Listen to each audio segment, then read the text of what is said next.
Imagine this, you receive a check for a payment you've been waiting on, only to find out it bounces due to insufficient funds.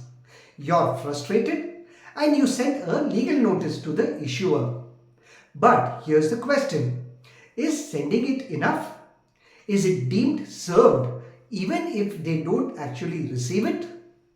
Today, we are unpacking the concept of deemed service in check dishonour cases under Section 138 of the Negotiable Instruments Act.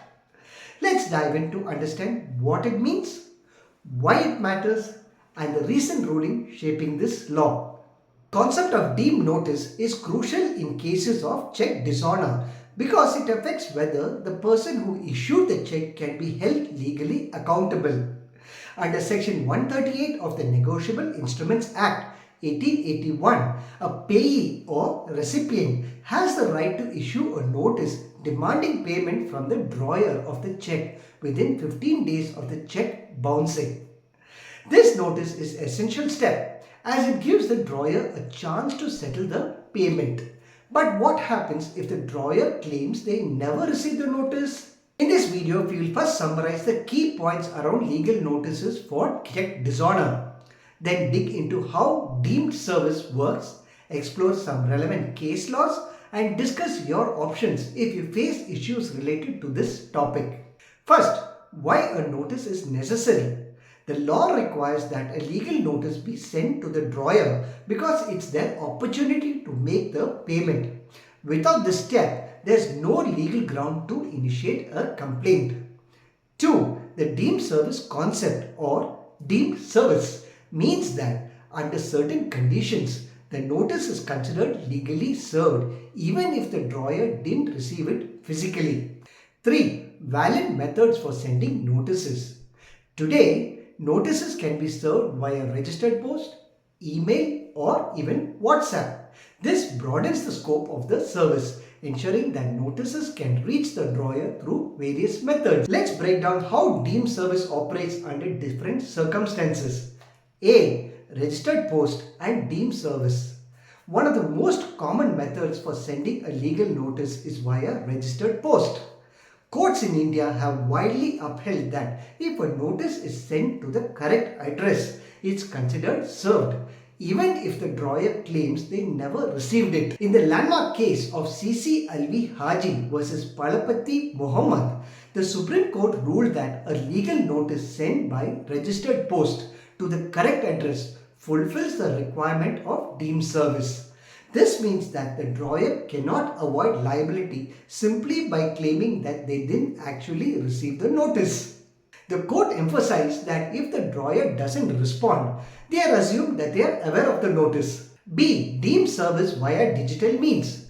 As digital communications become more common, courts are recognizing emails, SMS, and even WhatsApp as valid means for serving notices. In Sri Achyut Kashinath Deshpande versus Lokesh Pandurang Jadhav, the Bombay High Court upheld that serving a notice over WhatsApp, provided there's proof of delivery, meets the legal requirement.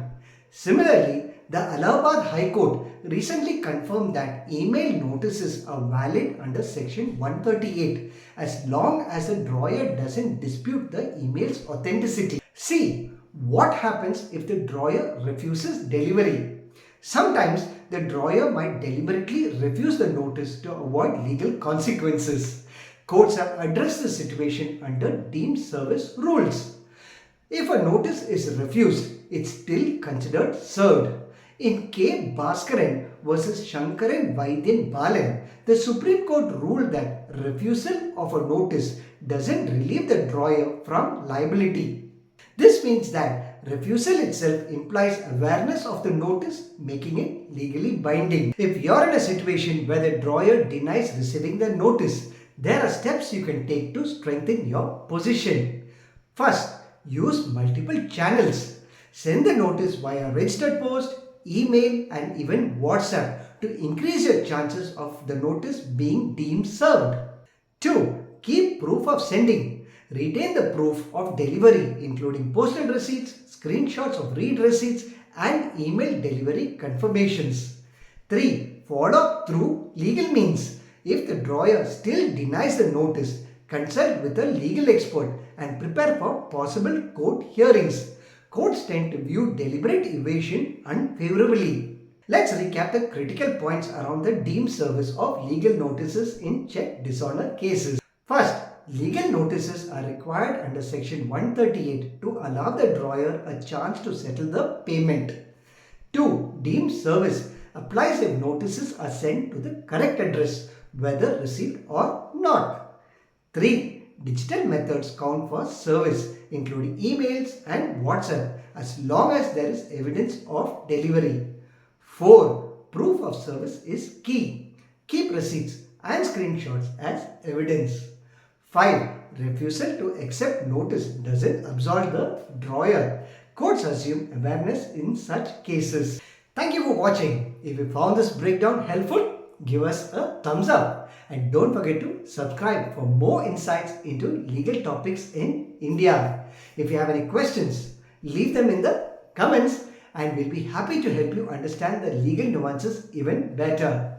See you in the next video. Take care. Bye-bye.